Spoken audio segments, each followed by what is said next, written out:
नमः शिवाय। आप सभी का मेरे YouTube चैनल पर हार्दिक स्वागत है। आज सुनिए शनि प्रदोष व्रत कथा।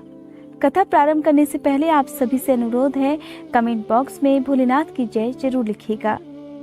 शनि प्रदोष व्रत के दिन जो भी भक्त भगवान शिव की पूजा सच्चे मन से करता है और व्रत के दिन इस कथा को सुनता है या दूसरों को सुनाता है, कहते हैं भगवान शिव का आशीर्वाद उन्हें जरूर प्राप्त होता है। शनि प्रदोष व्रत की कथा भगवान शिव ने स्वयं देवी सती को सुनाई थी। आज उस कथा का रसपान आप सभी लोग करिए। पौराणिक कथा के अनुसार बहुत समय पहले की बात है। एक नगर में एक बहुत ही समृद्धशाली सेठ रहा करता था। उसके घर में धन दौलत की किसी भी बात की कोई कमी नहीं थी। कारोबार से लेकर व्यवहार में सेठ जी का आचरण बहुत ही अच्छा और सच्चा था। वह बहुत ही दयालु थे। कभी भी दान धर्म जैसे काम से पीछे नहीं हटते थे। वे जरूरत पड़ने पर सभी की मदद किया करते थे। हर तरह के धार्मिक कार्यों में सेठ जी बढ़ चढ़कर भाग लेते। सेठ जी की पत्नी भी उन्हीं की तरह धार्मिक विचारों वाली थी। कहा जाता है कि सेठ जी की पत्नी भी सेठ जी के हर धार्मिक कार्यों में बढ़ चढ़कर हिस्सा लेती थी और उनका साथ देती थी।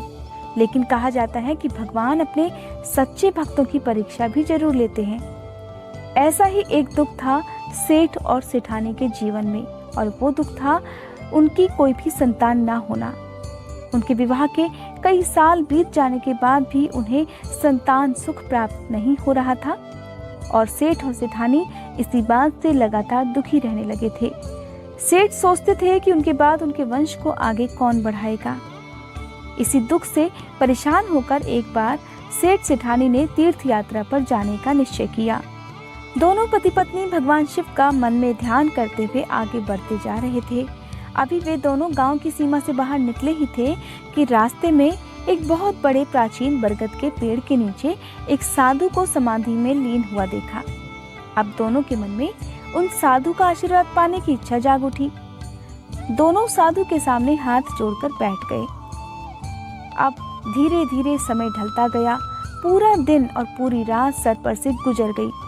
सेठ और सेठानी विधिवत हाथ जोड़े बैठे रहे और साधु की समाधि भंग होने का इंतजार करने लगे।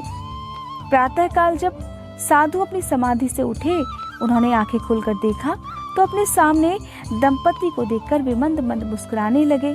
कहने लगे, मैं तुम्हारे बारे में सब कुछ जान गया हूँ। मैं जानता हूँ तुम किस उद्देश्य से मेरे पास आए हो, लेकिन मैं तुम्हारे मुंह से तुम्हारा ये दुख सुनना चाहता हूँ। और तब सेठ सेठानी ने साधु को अपने दुख के बारे में बता दिया।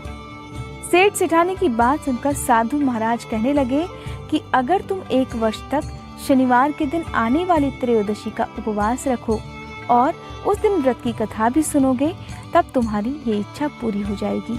तुम्हें संतान सुख की भी प्राप्ति हो जाएगी। इस प्रकार तीर्थ यात्रा से वापस लौटने पर सेठ सेठानी ने मिलकर साधु के द्वारा बताई गई विधि अनुसार शनि प्रदोष व्रत का पालन करना प्रारंभ कर दिया, जिसके प्रताप से बाद में सेठानी की गोद हरी हो गई और समय आने पर सेठानी ने एक सुंदर और स्वस्थ संतान को जन्म दिया।